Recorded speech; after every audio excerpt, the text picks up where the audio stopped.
Cuando Derek me llamó a su oficina aquel martes de marzo, pensé que finalmente íbamos a hablar del bono anual. Llevaba 4 años en la empresa, mis números eran impecables, y acababa de renovar el contrato más grande de nuestra cartera. Entré sonriendo. Había otras 2 personas en la sala. No las conocía. Trajes grises, carpetas cerradas, expresiones neutras. Derek ni siquiera me miró a los ojos cuando dijo: «Siéntate, por favor». El tono ya no era el de siempre. «Mira, esto no es fácil», comenzó. «La empresa está atravesando una reestructuración. Hemos decidido que tu posición ya no encaja con la nueva dirección estratégica». Me quedé mirándolo, esperando el «es broma» que nunca llegó. «Perdón. Tu último día será el viernes. Recursos Humanos te enviará el paquete de salida. Agradecemos todo lo que has hecho». Uno de los trajes grises empujó un sobremanila hacia mí. No grité. No lloré. Solo pregunté: «¿Y mis clientes?». Derek carraspeó. «Ya tenemos a alguien preparado para asumir tus cuentas». «¿Quién?». Silencio. Tomé el sobre. Me levanté. Y mientras caminaba hacia la puerta, escuché a Derek decir: «Realmente apreciamos tu profesionalismo en este momento». Cerré la puerta con tanta calma que incluso yo me sorprendí. Afuera, el resto del equipo seguía trabajando como si nada. Nadie sabía que acababan de dinamitar 4 años de mi vida en 15 minutos. Déjenme contarles algo, y si les está gustando esta historia, por favor denle like y suscríbanse al canal porque voy a contarles cómo esta decisión terminó costándole a la empresa casi $4 millones. Pero primero necesito que entiendan qué era exactamente lo que yo hacía. En papel, mi trabajo sonaba simple: Customer Success Manager. Gerente de éxito del cliente. Suena bonito, ¿verdad? Pero déjenme explicarles qué significa eso realmente cuando tu empresa vende software empresarial de recursos humanos. No vendía el producto. Eso lo hacía el equipo de ventas. Mi trabajo empezaba justo después de que el cliente firmaba. Y ahí es donde muchas empresas se equivocan. Piensan que una vez que el cliente pagó, ya está todo hecho. Error. El verdadero trabajo apenas comienza. Yo manejaba 23 cuentas. 23 empresas grandes que habían invertido cientos de miles de dólares cada una en nuestro software. Y mi responsabilidad era asegurarme de que siguieran felices, que usaran el producto, que renovaran su contrato año tras año. Suena fácil hasta que te das cuenta de que cada una de esas empresas tenía problemas diferentes, equipos diferentes, expectativas diferentes. Tomemos a Meridian Corp, por ejemplo. Una empresa de logística con 800 personas. Compraron nuestro software para gestionar nóminas, evaluaciones de desempeño, contratación. Un contrato de $200.000 anuales. Cuando empezaron a usarlo, el equipo de finanzas odiaba la interfaz de reportes. Querían cancelar a los 3 meses. ¿Saben qué hice? No les dije: «Es que ustedes no saben usarlo». Me senté con ellos. 2 horas de videollamada. Les mostré atajos que ni siquiera estaban en el manual.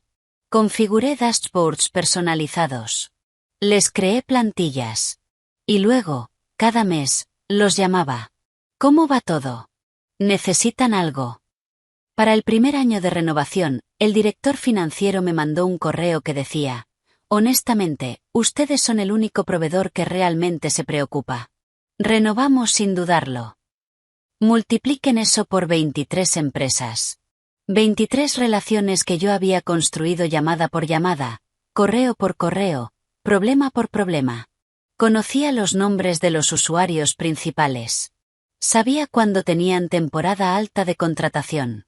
Recordaba que el director de RH de una empresa estaba por jubilarse y había que preparar la transición con su reemplazo. Sabía que otra empresa estaba planeando una fusión y necesitarían capacitación adicional para integrar al nuevo personal. Toda esa información estaba en mi cabeza. Algo en mis notas. Algo en correos antiguos. Pero la verdad es que la mayor parte de ese conocimiento no se podía transferir fácilmente. Era contexto. Era relación. Era años de aprender cómo funciona cada cliente. Mis números lo respaldaban. 97% de tasa de renovación. En una industria donde el promedio es 75%. Eso significa que de cada 100 clientes, yo lograba que 97 se quedaran. Año tras año. Esas 23 cuentas generaban $3.800.000 anuales combinados. Casi 4 millones. Y creciendo. Pero claro, nada de eso importaba cuando un inversor decide meter a su hijo en la empresa. Lo supe por casualidad. 2 semanas después de mi despido, mientras todavía estaba procesando el desempleo y actualizando mi currículum, una excompañera me escribió. Sara, del equipo de ventas. ¿Ya te enteraste quién tomó tus cuentas? No. ¿Quién? Brandon Clarke. No conocía ese nombre. ¿Quién es? El hijo de Richard Clarke. Ya sabes, el inversor que entró al board del trimestre pasado. Ahí estaba. Todo tuvo sentido. La reestructuración. La urgencia. El hecho de que Derek no pudiera mirarme a los ojos. Richard Clarke había invertido 2 millones en la ronda de financiamiento Serie B. Y aparentemente, parte del acuerdo no escrito era que su hijo de 24 años, recién graduado de la universidad, sin experiencia en software, sin experiencia en atención al cliente, conseguiría un puesto. Mi puesto. Sara me mandó su LinkedIn. Brandon Clarke. Licenciatura en Administración. Practicante de verano en una startup que quebró. Asistente de marketing en la empresa de un amigo de su papá. 0 experiencia en retención de clientes. 0 experiencia en nuestro tipo de producto. Pero tenía el apellido correcto. ¿Y cómo le está yendo?, le pregunté a Sara. Honestamente, un desastre. Pero nadie puede decir nada porque ya sabes. Es intocable. Le di las gracias y cerré el chat. Me quedé mirando la pantalla durante un largo rato. No estaba enojada. Bueno, sí, lo estaba. Pero más que eso, sentía algo peor, insignificancia. 4 años de trabajo excepcional borrados porque alguien con dinero quiso hacerle un favor a su hijo. Podría haber peleado. Podría haber amenazado con demandas. Podría haber hecho ruido. Pero no lo hice. En lugar de eso, llamé a Miguel. Miguel había sido mi mentor 5 años atrás, cuando recién empezaba en esta industria. Ahora dirigía operaciones de clientes en nuestro competidor más directo. Una empresa que vendía exactamente el mismo tipo de software, a exactamente el mismo tipo de clientes. Miguel, necesito trabajo. ¿Qué pasó? Se lo expliqué. Todo. El despido. El nepotismo. La reestructuración inventada. Hubo una pausa larga al otro lado de la línea. ¿Cuándo puedes empezar? Entré a mi nuevo trabajo 3 semanas después. Mismo título. Mejor salario. Y algo más importante, respeto. El primer día, el director de operaciones me dijo, no sé qué pasó en tu empresa anterior, pero su pérdida es nuestra ganancia. Hemos estado tratando de reclutarte durante 2 años. Me asignaron un equipo pequeño. 5 cuentas nuevas para empezar. Espacio para crecer. Y entonces empecé a recibir los mensajes. El primero fue de Meridian Corp, la empresa de logística que había salvado años atrás. Hola, sé que ya no estás en tu empresa anterior, pero necesitamos ayuda urgente. El nuevo contacto no responde nuestros correos. ¿Tienes un minuto? Después fue otra empresa. Y otra. Todas decían lo mismo. Brandon no contestaba. O cuando contestaba, no entendía el problema. O prometía soluciones que nunca llegaban. Un director de RH me escribió. Honestamente, sentimos que nos cambiaron de gerente premium a servicio básico de la noche a la mañana. Tu nueva empresa ofrece el mismo tipo de software. Yo no iba a mentir. Sí, ofrecemos una solución muy similar. Mándame información.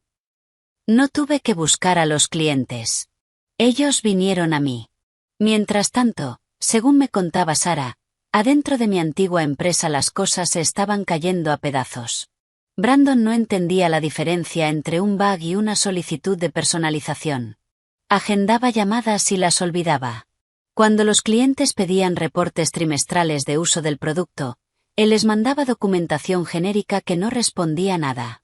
En una junta con uno de los clientes más grandes, Brandon dijo: «No entiendo por qué necesitan eso.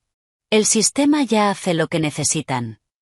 El cliente explicó pacientemente por qué no era así. Brandon insistió. El cliente colgó la llamada. 2 semanas después, ese cliente solicitó cancelar su contrato. Derek entró en pánico. Llamó al cliente personalmente. Le ofreció descuentos. Le ofreció servicios adicionales gratis. El cliente dijo que no, que habían perdido confianza en el soporte. Antes teníamos a alguien que realmente entendía nuestro negocio. Ahora tenemos a alguien leyendo un guión. Ese cliente representaba $300,000 anuales. Se fueron. Para el final del primer trimestre de Brandon, el daño era catastrófico. De mis 23 cuentas originales, 19 cancelaron o decidieron no renovar. 19 de 23. 82% de pérdida de clientes. En nuestra industria, perder 20% ya es una alarma roja. Perder más de 80% en un solo trimestre es un suicidio comercial. El ingreso anual recurrente que generaban esas cuentas cayó de $3.800.000 a $700.000. Una pérdida neta de $3.100.000. $3.100.000. ¿Y saben qué pasó con 14 de esas 19 empresas que se fueron? Se vinieron conmigo. A mi nueva empresa. No tuve que rogarles. No tuve que ofrecerles descuentos agresivos. Simplemente les ofrecí lo que ya sabían que yo podía dar: atención real, conocimiento profundo de sus operaciones, respuesta rápida. Y si están disfrutando esta historia de justicia corporativa, por favor compartan este vídeo, denle like y suscríbanse, porque historias como esta demuestran que el talento real siempre encuentra su lugar, pero las empresas que no lo valoran pagan el precio.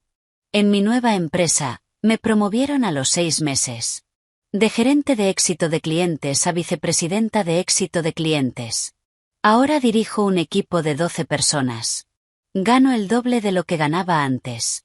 Y esas 14 cuentas que migraron conmigo siguen siendo las más estables y rentables de nuestra cartera. Pero volvamos a lo que estaba pasando en mi antigua empresa. Los números trimestrales fueron un desastre. El board exigió explicaciones. Derek tuvo que admitir frente a todos los inversores que habían perdido 82% de una cartera que antes era casi perfecta. Richard Clarke, el papá de Brandon, trató de defender a su hijo. Es su primer trabajo real. Necesita tiempo para aprender. Uno de los otros inversores le respondió fríamente: «Le diste 3 meses. Nos costó 3 millones. ¿Cuánto tiempo más sugieres que esperemos?» Derek intentó salvar la situación. Contrató a 2 gerentes nuevos para dividirse las cuentas restantes y tratar de recuperar las que se habían ido. Pero el daño reputacional ya estaba hecho. En nuestra industria, los directores de RH se conocen entre sí. Hablan. Comparten experiencias. Y la experiencia que estaban compartiendo sobre mi antigua empresa era: despidieron a su mejor gerente de clientes y pusieron a alguien sin experiencia. Perdimos 4 meses de productividad tratando de explicarle cosas básicas. No lo recomiendo. Las ventas nuevas cayeron. Cuando los prospectos preguntaban por referencias, algunos clientes actuales les decían la verdad. No la versión del equipo de ventas. La verdad real de cómo se sentía trabajar con ellos después de la salida de varios gerentes experimentados. Sara me contaba todo esto en mensajes esporádicos. No por chisme. Ella también estaba buscando salir. El ambiente se había vuelto tóxico. Había recortes de personal. Bonos cancelados. Presión insostenible. Todos sabemos que fue un error despedirte, me escribió una noche. Derek lo sabe. El board lo sabe. Incluso Richard Clarke lo sabe, aunque nunca lo admitirá. ¿Y Brandon? Lo movieron a un puesto de analista de operaciones. Básicamente lo pusieron donde no pueda hacer más daño. Pero sigue en la empresa. Nadie puede despedir al hijo del inversor. Ahí estaba la ironía perfecta. Yo, con 4 años de historial impecable, había sido despedida sin previo aviso. Brandon, después de destruir $3 millones en ingresos, seguía cobrando su sueldo. Pero ya no me enojaba. Porque yo estaba bien. Mejor que bien. ¿Saben qué es lo extraño? No sentí el triunfo que esperaba sentir.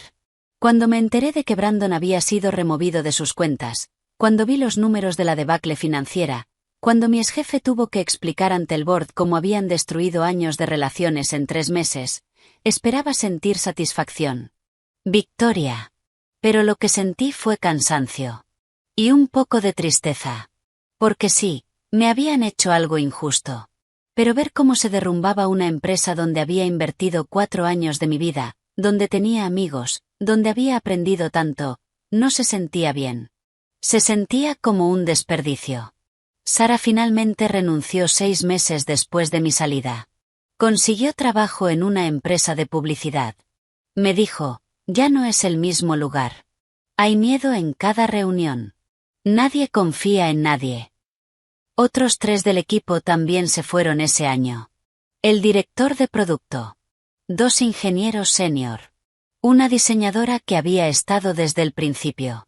Derek aguantó un año más antes de dimitir para buscar nuevas oportunidades. Lo reemplazaron con alguien de afuera. Alguien que tenía órdenes de estabilizar la operación. La empresa no cerró. Eso hay que aclararlo. Todavía existe. Pero pasó de ser una promesa de crecimiento rápido a ser una empresa que simplemente sobrevive. Levantaron una ronda de financiamiento más, pero fue menor de lo esperado y con una evaluación más baja que la anterior. En el mundo de las startups, eso es una señal de alerta. Richard Clarke sigue en el board. Brandon, según el último LinkedIn que vi, ahora trabaja en desarrollo de negocio en otra empresa de su papá. Y yo sigo aquí. En un lugar donde mi trabajo es valorado. Donde cuando propongo una estrategia, la gente escucha.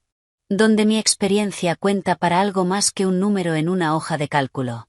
He pensado mucho en qué lección sacar de todo esto. Al principio creía que la moraleja era simple. Las empresas estúpidas cometen errores estúpidos y pagan el precio. Karma instantáneo. Justicia corporativa. Pero no es tan simple. La verdad es que estas cosas pasan todo el tiempo. Gente talentosa despedida por razones políticas. Familiares y amigos de jefes o inversores consiguiendo puestos para los que no están calificados. Decisiones terribles tomadas en salas de juntas por gente que nunca va a enfrentar las consecuencias reales. Y muchas veces, esas empresas no colapsan. A veces salen adelante. A veces nadie se entera. A veces la persona despedida no consigue rebotar.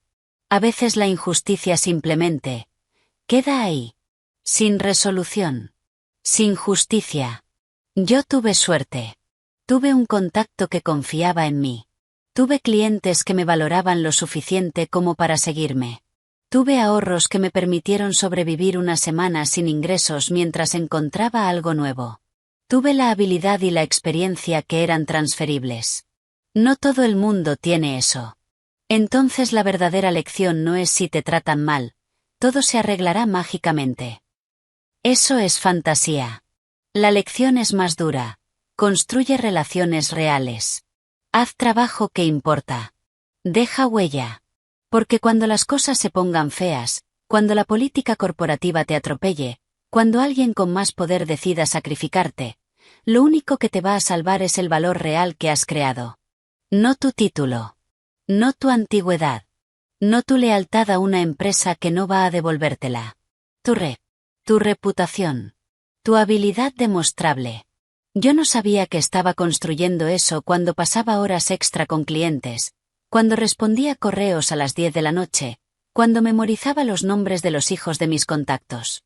Lo hacía porque me importaba hacer bien mi trabajo. Pero resultó que eso fue lo que me salvó. Hace unas semanas recibí un mensaje de LinkedIn de alguien que no esperaba. Derek. Hola. Sé que han pasado casi 2 años y probablemente no quieras saber nada de mí. Solo quería decirte que lo que te hicimos fue imperdonable. Dejé que la presión del board me convirtiera en alguien que no quiero ser. Tomé una decisión terrible y destruimos algo que nos tomó años construir. No espero que me perdones. Solo necesitaba que supieras que tenías razón. Y que yo estaba completamente equivocado. Espero que estés bien. Leí el mensaje 3 veces.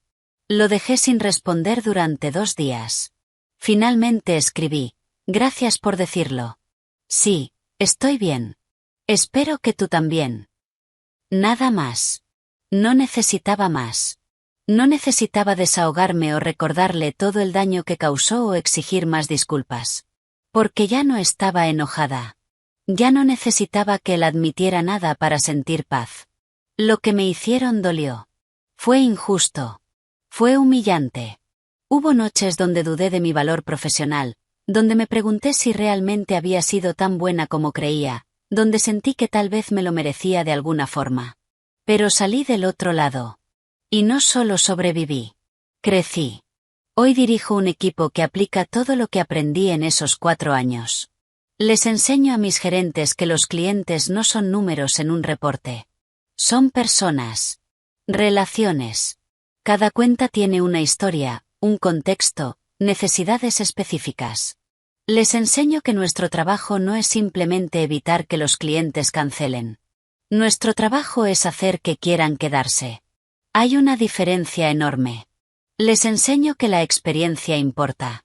Que el conocimiento institucional no se transfiere en un documento de Word. Que reemplazar gente talentosa con gente barata o conectada siempre sale más caro a largo plazo. Y cuando algún ejecutivo tiene la tentación de contratar al amigo del amigo, o al hijo de alguien importante, yo estoy ahí para recordarles cuánto puede costar esa decisión. Antes de terminar, quiero que sepan algo importante. Esta historia es real, pero no es única. Hay miles de personas que pasan por cosas similares cada año. Los despiden injustamente. Los reemplazan con gente menos calificada. Ven cómo decisiones estúpidas destruyen el trabajo de años. Y muchos de ellos no tienen el final feliz que yo tuve. Algunos no consiguen trabajo inmediatamente. Algunos se quedan atrapados en empresas tóxicas porque no pueden darse el lujo de renunciar. Algunos pierden la confianza en su propio talento. Si esa es tu situación ahora mismo, si estás en medio de una injusticia laboral, si acabas de ser despedido sin razón válida, o si estás viendo cómo tu empresa toma decisiones que sabes que van a ser catastróficas. Esto es lo que quiero que escuches. Tu valor no lo determina la gente que no supo verlo. Documenta tu trabajo. Guarda evidencia de tus logros. Construir relaciones genuinas, no solo contactos de LinkedIn. Aprende todo lo que puedas mientras puedas. Y cuando llegue el momento de irte, ya sea por decisión propia o ajena, ten listo tu siguiente paso. No porque vayas a vengarte, sino porque vas a sobrevivir. Y con suerte, a prosperar. La venganza no fue arruinar a mi antigua empresa. Eso lo hicieron ellos solos. Mi venganza fue construir algo mejor en otro lugar. Fue convertir su error en mi oportunidad. Fue demostrarme a mí misma que mi éxito nunca dependió del nombre en mi tarjeta de presentación, sino de la calidad de mi trabajo. Y eso nadie me lo puede quitar. Ahora trabajo con 2 de las cuentas que consideré perdidas cuando me fui. Empresas que Brandon dejó ir y que, después de probar otras opciones, volvieron a buscarme. No porque nuestro producto sea drásticamente mejor, sino porque las relaciones importan. Una de ellas, el director me dijo en una llamada reciente: «Sabes, lo que pasó contigo fue una de las mejores cosas que nos pudo pasar. Nos hizo reevaluar qué tan importante es tener gente capacitada del otro lado. Ya no elegimos proveedores solo por precio o funcionalidad. Elegimos por la gente». Eso es lo que mi antigua empresa no entendió. Y francamente, es lo que muchas empresas no entienden. Puedes tener el mejor producto del mercado. Pero si la persona que atiende al cliente no sabe lo que hace, si no le importa, si está ahí solo porque conoce a alguien, vas a perder. Y no vas a perder en un trimestre. Vas a perder lentamente, cuenta por cuenta, mientras tu competencia contrata a la gente que tú despediste. Así que aquí está mi historia. No terminó con drama. No terminó con una confrontación épica o un discurso en medio de la oficina. Terminó con números. Con clientes que eligieron irse. Con una empresa que aprendió una lección cara. Y conmigo encontrando un lugar mejor. No es la venganza que esperan ver en las películas. Es la venganza real. La que pasa cuando el talento encuentra su valor en otro lugar y la mediocridad se queda pagando las consecuencias de sus decisiones. Si llegaste hasta acá, gracias por escuchar mi historia. Si te pasó algo similar, déjamelo en los comentarios. Me encantaría leer tu experiencia. Y si conoces a alguien pasando por una situación injusta en su trabajo, compartile este vídeo. A veces solo necesitamos saber que no estamos solos. Que hay salida. Que nuestro valor no depende de las personas que no supieron apreciarlo. Suscríbanse al canal si quieren más historias reales de justicia corporativa, denle like si esta historia les resonó, y nos vemos en el próximo vídeo. Porque al final del día, el mejor trabajo que podemos hacer es el que nos permite dormir tranquilos sabiendo que hicimos las cosas bien. Y nadie nos puede quitar eso. Gracias por escuchar.